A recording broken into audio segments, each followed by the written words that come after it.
नदियों को प्यार करने वाली हमारी माताएं और बहनें इन पुरुषों से ज़्यादा संख्या में नदी को ज़्यादा प्यार करती हैं। 5 సంవత్సరాల క్రితం నేను వచ్చినప్పుడు నాకు తెలియదు ఈ మగవాళ్ళ కంట ఎక్కువ మంది ఆడవాళ్ళు ఈ నదిని ప్రేమిస్తున్నారని। ये बात अलग है कि मेरे दोनों तरफ बैठे पुरुष लोग, विशेश्वर रेड्डी, डी अमर शेखर और दूसरे पार्टी के सामाजिक पॉलिटिशियंस और सोशल वर्कर्स और मीडिया, सबका इंटरेस्ट है। सब जानते हैं कि यदि नदी ठीक रहेगी तो हम भी ठीक रहेंगे। हमारी हेल्थ और नदी की हेल्थ के रिश्ते गहरे हैं, लेकिन ये तुम्हारी तरह इतनी संख्या में आते नहीं हैं। ये लालची हैं। पुरुष लालची होता है, महिलाएं तो माँ होती हैं, अपने बच्चों को प्यार करती हैं, और ये नदी जैसी है वैसी ही माँ है। నాకు ఎడమ వైపున విశ్వేశ్వర రెడ్డి గారు ఉన్నారు, కుడి వైపున డిఎంఆర్ శేఖర్ గారు ఉన్నారు, అలాగే చాలామంది పార్టీల నుంచి వచ్చిన వాళ్ళు ఉన్నారు, అలాగే మీడియా మిత్రులు ఉన్నారు। ఇక్కడ మహిళలు అంటే నది అంటే తల్లితో సమానం కాబట్టి మగవాళ్ళకి కొద్దిగా అటు ఇటు అంటే లాలచ్ అంటే ఏమంటారంటే ఆశ ఉంటుంది, అత్యాశలు ఉంటాయి, కానీ ఆడవాళ్ళకి ప్రేమ ఉంటుంది, పిల్లల మీద ప్రేమ ఉన్నట్టే నది మీద కొద్ది ప్రేమ ఉంది, అందు గురించి వచ్చారని। 5 साल पहले जब यहाँ एक सम्मेलन हुआ था तो प्रोफेसर रमेश मुझसे कहने लगे, राजेंद्र भाई आप हमारे यहाँ तो नदी की चिंता कर रहे हैं, लेकिन जहाँ से ये नदी शुरू होती है ब्रह्मगिरी में, वहाँ भी तो बहुत नुकसान हो रहा है, आप वहाँ क्या कर रहे हैं? 5 ఏళ్ల క్రితం నేను ఇక్కడికి వచ్చినప్పుడు ప్రొఫెసర్ కోటి రమేష్ గారు ఇందాక వచ్చి వెళ్ళారు, ఆయన నన్ను అడిగారు, మీరు ఇక్కడ వచ్చి నది కాలుష్యంగా ఉంది సరిగ్గా లేదంటున్నారు కదా, అది నది బ్రహ్మగిరి నుంచి పారుతుంది, ఇక్కడికి వచ్చేసరికి 1000 కిలోమీటర్లు పారి వస్తుంది కదా, 1000-1200 కిలోమీటర్లు, అక్కడ మీరు ఏం చేస్తున్నారు, అక్కడ కూడా పొల్యూషన్ వస్తుంది కదా, మీరు ఏం చేస్తున్నారు అని అడిగారు। बहनों और भाइयों, मैं आपको ये बताना चाहता हूँ कि जिस ब्रह्मगिरी पर्वत से ये नदी निकलती है, एक जमाना था जब उसके चारों तरफ सरकार ने टूरिज्म में, इको टूरिज्म में बहुत सारी जमीनों को, पहाड़ियों को अतिक्रमण करके बड़े लोगों को दे दी थी। मैं आज आप सबके सामने बताना चाहता हूँ, 3 दिन पहले महाराष्ट्र सरकार ने उन सारी जमीनों को वापस लेकर उस पे जंगल लगाने का काम कर दिया। ఇప్పుడు నేను చెప్పిన తర్వాత వాళ్ళకి అర్థమవుతుంది కదా। ఇప్పుడు మహేష్ గారు రమేష్ గారు చెప్పినట్టు మేము వదిలేదు, బ్రహ్మగిరి పర్వతంలో చాలా యుద్ధాలు చేసి బ్రహ్మగిరి పర్వతం ఎక్కడైతే గోదావరి తల్లి పుడుతుందో ఆ చుట్టుపక్కల అంతా కూడా టూరిజం వాళ్ళు వీళ్ళు బంగ్లాలు బిల్డింగ్లు అన్నీ కట్టేసి చాలా వాడకం చేస్తుంటే వాటిలన్నింటినీ కూడా మేము యుద్ధం చేసి మహారాష్ట్ర గవర్నమెంట్ 3 రోజుల క్రితమే మొత్తం అన్నింటినీ కూడా ఎకో సెన్సిటివ్ జోన్ అని చెప్పి డిక్లేర్ చేసి మొత్తం అన్ని భూముల్ని వెనక్కి తీసుకొని అక్కడ మొక్కలు నాటడం ప్రారంభించింది। కాబట్టి ఎక్కడైతే మనం తప్పు చేస్తున్నాం తప్పు సరిదిద్దుకున్నాం। महाराष्ट्र सरकार के मुख्यमंत्री और डिप्टी सीएम इन सब ने और वहाँ के फॉरेस्ट मिनिस्टर ने मुझसे कहा कि हम अमृत महोत्सव मनाना चाहते हैं आज़ादी का, राजेंद्र भाई क्या करें? तो मैंने कहा कि तुम्हारी नदियों में तो जहर बहता है, तो तुम कैसे अमृत महोत्सव मनाओगे? जब नदियों में अमृत बहेगा तब तुम भारत में अमृत महोत्सव मना सकते हो। उस सरकार ने सुना और गैर सरकारी लोगों को और चीफ सेक्रेटरी के साथ एक अथॉरिटी बनाई जिसमें आधे गैर सरकारी लोग हैं और आधे सरकारी लोग हैं, और ये तय हुआ कि जो छोटी छोटी नदियां हैं उन नदियों को ठीक करने का काम करेंगे, और अब नदियों में नाले नहीं डालेंगे, हम रिवर और सीवर को सेपरेट करेंगे। మహారాష్ట్ర ముఖ్యమంత్రి గారు, డిప్యూటీ చీఫ్ మినిస్టర్ గారు వీళ్ళందరూ కూడా నన్ను అడిగారు, అమృత మహోత్సవం చేస్తున్నాం కదా, మీ సలహా ఏంటని। నదిలో అమృతం పారితే కదా, నదిలో అమృతం ప్రవహిస్తే కదా అమృతం మహోత్సవం చేయడానికి, నదిలో మురుగునీరు ప్రవహిస్తుంటే అమృత మహోత్సవం ఎలా చేస్తారు, ముందు దాన్ని సరిచేస్తే అప్పుడు చేస్తామని। అందు గురించి వాళ్ళు ఏం చేశారంటే బ్రహ్మగిరిలో ఇవన్నీ తీసుకుని అవన్నీ తీసుకుని మొత్తం భూములన్నీ వెనక్కి తీసుకుని పెట్టిన తర్వాత ఇప్పుడు ప్రతి జిల్లాలో ఒక కమిటీ వేశారు। ఆ కమిటీలో సగం మంది ప్రభుత్వ అధికారులు ఉంటారు, సగం మంది ప్రజా సంఘాలు ఉంటాయి। ప్రతి నెల ఒక మీటింగ్ ఆ కమిటీ చేయాలి। అక్కడ ఎక్కడైతే నదుల్లో కానీ లేకపోతే చెరువుల్లో కానీ లేకపోతే మిగతా దగ్గర కానీ కాలుష్యం ఉంటే దాన్ని అరికట్టడానికి ప్రభుత్వ అధికారులు ప్రజలు కలిసి ఇప్పటివరకు ఏంటంటే ప్రతి జిల్లా కలెక్టరు జిల్లా జాయింట్ కలెక్టర్ కూడా విధిగా ప్రతి నెల కూడా ప్రజలతో కలిసి వెళ్ళాల్సిన పరిస్థితి అక్కడ వచ్చింది. అది సాధించాం. इस राज्य का युवा मुख्यमंत्री जब मैं चंद्रबाबू नायडू को कह रहा था कि तुम अपना घर इस नदी में मत बनाओ, अमरावती को नदी में ना बसाओ, तब वो हमारे साथ खड़ा होकर कहता था हाँ हाँ हम भी आपके साथ हैं। अब वो कहाँ चला गया?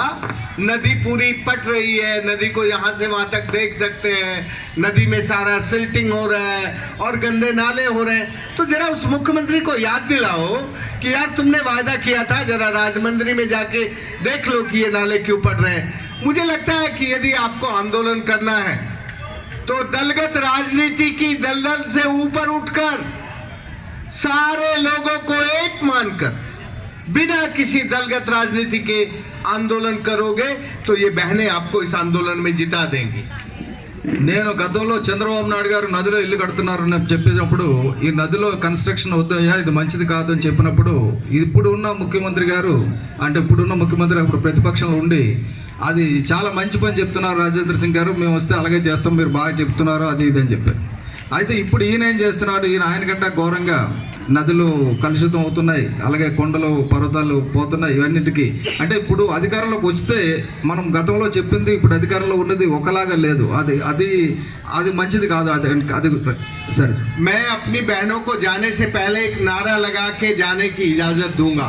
जरा रुकिए. అమ్మా మహిళలు మీరు వెళ్లే ముందు ఆయన ఒక స్లోగన్ చెప్తారట, అది విని వెళ్ళమంటున్నారు మిమ్మల్ని. ये नदी आपकी है, ఈ నది మీది. ये नदी आपके बिना ठीक नहीं हो सकती. ఈ నది మీరు లేకుండా బాగోవదు.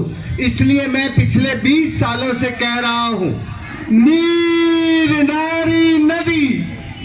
आप बोलना है. हाँ, इनको नारा लगाना है नारायण नारायण नारायण. మీరు లేకుండా ఈ నది బాగుపడదు. నేను గత 20 సంవత్సరాల నుంచి ఒక స్లోగన్ చెప్తున్నాను, నీర్ నారీ నది అని. నేను నీర్ నారీ నది అని గట్టిగా అంటాను, మీరు నారాయణ నారాయణ నారాయణ అని అనాలి. ये जो नारायण शब्द है ये तुम्हारे मुख्यमंत्री के कान खड़े कर देगा और तुम्हारी सारी बातें म्युनिसिपल कॉर्पोरेशन भी और सरकार भी सुनेगी. सरकार को यदि सुनाना है तो आपको नदी को नारायण बनाना ही पड़ेगा. ఇప్పుడు మీరు నీరు నారీ నది నారాయణ నారాయణ అని అన్నది మన ప్రభుత్వం అదే ఉన్న ముఖ్యమంత్రి గారి చెవులో ఆ శబ్దం తుప్పొదిలిపోవాల నారాయణ అనే శబ్దంతో అలా ఎందుకు గురించి చెప్పి మీరు మనం చేయాల్సింది ఏంటంటే మహిళలు మాత్రమే చేయగలిగే పనిది. మహిళలు మాకు కాదు అని అనుకుంటున్నారు. ఇప్పటివరకు చాలా మందికి తెలియదు ఇది. రాజేంద్ర సింగ్ గారిని మీరు ఎప్పుడు చూడలేదు. मैं बोलूंगा नीर नारी नदी आपको 3 बार बोलना है. नारायण है नारायण है नारायण है. नीर नारी नदी నారాయణ నారాయణ నారాయణ नीर नारी नदी నారాయణ నారాయణ నారాయణ नीर नारी नदी నారాయణ నారాయణ నారాయణ. हम आज के इस सम्मेलन में किसी भी सरकार को, किसी भी म्युनिसिपल कॉर्पोरेशन को इस पीने वाले पानी में नदी जिसका पानी हम पीते हैं उसमें मलमूत्र डालने की इजाजत नहीं देते. ఇప్పటి వరకు ఉన్న ప్రభుత్వాలన్నిటికీ కూడా ముఖ్యమంత్రులందరికీ కూడా తాగే నీరులోని మలమూత్రాలను విసర్జించడానికి మలమూత్రాలు వేయడానికి నేను ఎప్పుడు ఒప్పుకోలేదు. అందరు ముఖ్యమంత్రులతో అదే గొడవ పడుతున్నాను.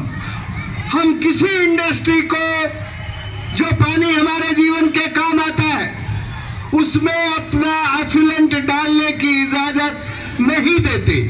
ఏ పరిశ్రమ కూడా మేము ఏదైతే నీరు తాగుతానో ఆ నీటిలోని ఈ ఎఫ్లూయెంట్ అంటే రసాయనిక వ్యర్థాలని వేయడానికి నేను అనుమతి ఇవ్వడం లేదు. हम जानते हैं कि आज नदियों पर अतिक्रमण, प्रदूषण और शोषण हो रहा है, लेकिन इन्होंने विशेश्वर रेड्डी और मेरे राइट साइड में शेखर खड़े हैं और बहुत सारे लोग मंच पे हैं, मेरे सामने बहनें हैं. इन सब का साझा संकल्प है कि हम अपनी गोदावरी को, दक्षिण की गंगा को गंगा से भी ज्यादा पवित्र, अविरल और निर्मल बनाने का संकल्प लेते हैं. నేను ఇక్కడ ఉన్న వాళ్ళందరికీ మహిళలందరికీ కూడా చెప్పేది ఏంటంటే దక్షిణ కాశీగా పిలువబడి గోదావరిని పరిశుద్ధమైనంత వరకు మనందరం కలిసి పోరాటం చేస్తామని చెప్పేసి, అలాగే ఇటు విశ్వేశ్వరరెడ్డి గారికి, అలాగే డిఎంఆర్ శేఖర్ గారికి, ఇక్కడ ఉన్న మిగతా అందరూ కూడా పరిరక్షణ కమిటీ అందరి తరపున కూడా అందరం కలిసి పోరాటం చేద్దామని చెప్తున్నాం. ये गोदावरी की अविरलता निर्मलता का आंदोलन यदि दलगत राजनीति से दूर रहेगा तो मैं इस आंदोलन के लिए सुप्रीम कोर्ट की लड़ाई हो, हाई कोर्ट की लड़ाई हो, उस सारी लड़ाई में आप सबके साथ हूँ. जय हिंद. మీరు ఇదన్నీ కూడా రాజకీయ పార్టీలకు అతీతంగా మీరు ఉండేటట్టయితే, మీరు నదిని రక్షించుకోవడానికైతే, సుప్రీంకోర్టుకు వెళ్ళడానికైనా సరే, ఎక్కడికి వెళ్ళడానికైనా సరే నేను మీ అందరికీ సహకరిస్తాను. దీన్ని రాజకీయాలకు అతీతంగా ఉంచండి అని మాత్రం ఆయన చెప్తున్నాను. జై Hind. Thank you very much sir on their behalf.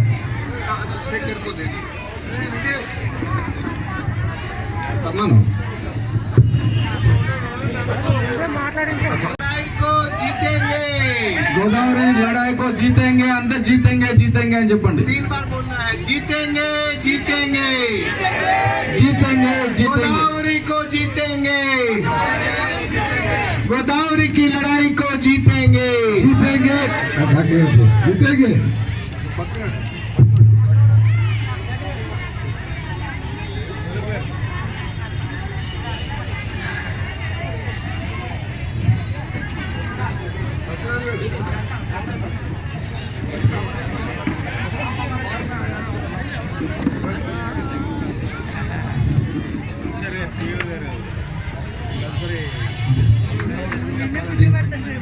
Satyanarayan किसी दलगत राजनीति का हिस्सा नहीं है. सत्यनारायण को मैंने भेजा था कि जाके देखो ये आंदोलन चल रहा है क्या है, और इसने यहाँ आने के बाद फिर मुझे रिपोर्ट किया और मैंने कहा मैं भी चलूंगा. इसलिए सत्यनारायण को आप लोग दलगत राजनीति का हिस्सा ना देखें, इसको एक पर्यावरण और नदी प्रेमी की तरह देखें.